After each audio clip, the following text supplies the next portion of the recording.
What's up, everyone? So I finished a game. Believe it or not, I finally finished a game. First game I think I finished in like 5 months, so it's a pretty big thing for me. I'm better at finishing games now than I used to be, but still, though, it's a game I finished, so I'm happy about it, and I wanted to talk a little bit about it. And that game is Batman Arkham City.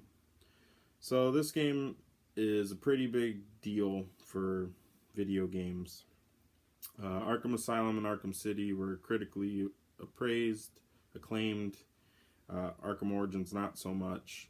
I played Arkham Asylum and Arkham City, enjoyed both very much. Never played Origins. I don't feel like I have to. But Rocksteady's at it again with another Batman game. And I gotta say, it's what you expect. It's Batman. Really, the only difference in this one is it's a different story, and now you can drive the Batmobile. So, first, let me say, I enjoy the open city elements of Arkham City and of this game. Arkham Asylum was a lot more condensed because you were just in Arkham Asylum. So this is pretty much the same as far as, open roaming as Arkham City. I feel like the city, I haven't played Arkham City since it came out, by the way, but I feel like Gotham, it's a bit more bigger in this game than Arkham City was. Still not super huge. It's very easy to traverse the landscape and get all over the city. You also have the option of using the Batmobile to get around the city, but honestly, it's a lot easier just to fly around. As far as gameplay goes, it's the same thing that you're going to expect from a Batman game. Same combat, same Predator missions. The only difference is having the Batmobile. So basically, you can drive around with the Batmobile like you would any driving game, but they also have where you can turn into tank mode. And a lot of story missions involve this tank mode, where basically you are attacked by a bunch of tanks and you have to dodge their fire and then hit them either a few times or hit them in the sweet spot and destroy them instantly. I liked it. I think it worked out well. The Batmobile, obviously, they're trying to implement it a lot. It doesn't feel too forced to me, maybe on the fringe sometimes, but overall I enjoyed it. So I think the Batmobile worked out very well for this game. As far as just, traversing the city, finding things to do, unlike Arkham City, I feel as though this game was more limited in that. I remember in Arkham City there was a lot of room to explore the city and find stuff, and maybe I just don't have as much patience as I did back then. But I felt like I'd find myself getting into fights with big groups of enemies and just randomly. In this one, I really wasn't doing that. But that might have been just me trying to traverse the city faster and get through the story. So that might have been me. But as far as the story goes, I gotta say that I felt like the story was really good in this game. A lot of, little twists and stuff. Not saying they're not all obvious, but overall the story was very enjoyable. I like the Scarecrow as a villain, and the new character Arkham Knight is in here, and he was okay. Nothing too crazy, but I do have to say, though, that the dramatic moments of this game fell a little flat for me. Parts that were supposed to be like awe moments just didn't have that much emotion behind them. I don't know. It just came across a little flat, like I said.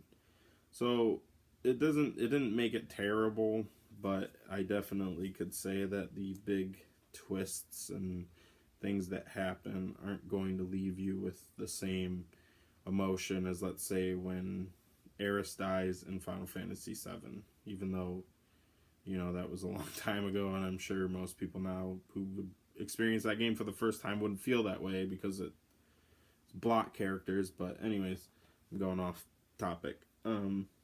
So yeah, I feel like some of the moments, the big moments, just weren't as gripping as they should have been. But other than that, the story's pretty good. Sound-wise, it's Batman. I don't know what else to say. It's Batman. Nothing insane. It's not like the soundtrack is going to blow your mind or anything, but it works well for the game. Environments, the city's cool. It's the city. But when you go into certain areas, I thought the environments were really cool. There's the movie studio, which all these different studios in the movie studio, which were really cool. And just you get to go into like Gotham Police Department. That was cool. And just every little area you go into, I thought the level, like the area design was pretty awesome. As far as combat wise, it's pretty much the same as you would expect. Very fluid, very fast paced, lots of combos. I feel like I couldn't get super long combos off like I could in Arkham City, like 100+ combos. Maybe it's just because I suck now. Maybe it's having to dodge 3 different ways sometimes later in the game. But I just didn't feel like I was in a rhythm like I was with Arkham City.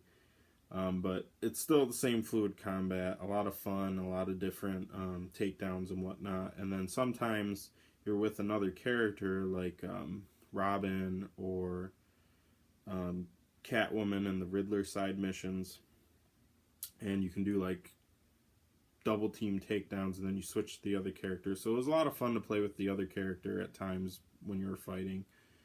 And Predator missions are the same thing. You're in a room, you gotta get around the room and take out guards one at a time because they have guns, and that was fun. Pretty much the same thing as it was before. I do feel like maybe in the older games there was a lot more variety during the Predator missions, a lot more unique, possibilities of taking them down. But they have added the fear takedown in this one, so you could take out one enemy and time slows down and you could take out another, and then when you level that up, I think you can take out up to 5 or 6 people at a time. And that was really cool. Definitely helps when you need to take out a lot of enemies, and sometimes there's a sentry gun and you can take them out before the sentry gun even sees you and then duck back into the ducks. So that was really cool when you could do stuff like that. So yeah, basically it's Batman in a nutshell. As far as side missions go, I'd say take them or leave them. They were a nice little distraction of the main story when you wanted them to be. But I don't feel like you're gonna get like a ton out of it. Really, the only cool thing was getting different stories of different villains.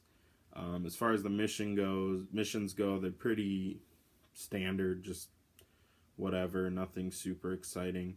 There's the whole Riddler side missions again, where there's missions with Catwoman, and then there's also the Riddler trophies. You can spend fucking forever finding all of them, which is a pain in the ass to me, so I don't even deal with it. So, overall, I gotta say, it's definitely a good game. Maybe not exactly, maybe I don't feel exactly how critics do, because they're giving it like crazy good scores, crazy good scores, but I did definitely enjoy it. If you like Batman, obviously pick it up. I'm sure you already have it, but I gotta say that I think Arkham City, I think I enjoyed that one more than this one. Not to say, this one definitely has its strong suits. It looks better. The Batmobile was a cool addition. There's more. I feel like there's more gadgets in this game, and more varied in your combat, the way you can use them, and it's very easy to pull off using certain gadgets. And then when you level up your moves, there's a lot of different ways you can go into combat, so that's very cool. But I don't know. Exploration in Arkham City was just a lot more fun to me, and I think I just like that better. But I gotta say, this one is at least better, if not better, than Arkham Asylum to me. So that's just my opinion, and that's just how I feel about this game. So that's about it. So Batman, pretty good. So hope you enjoyed that. Talk to you later.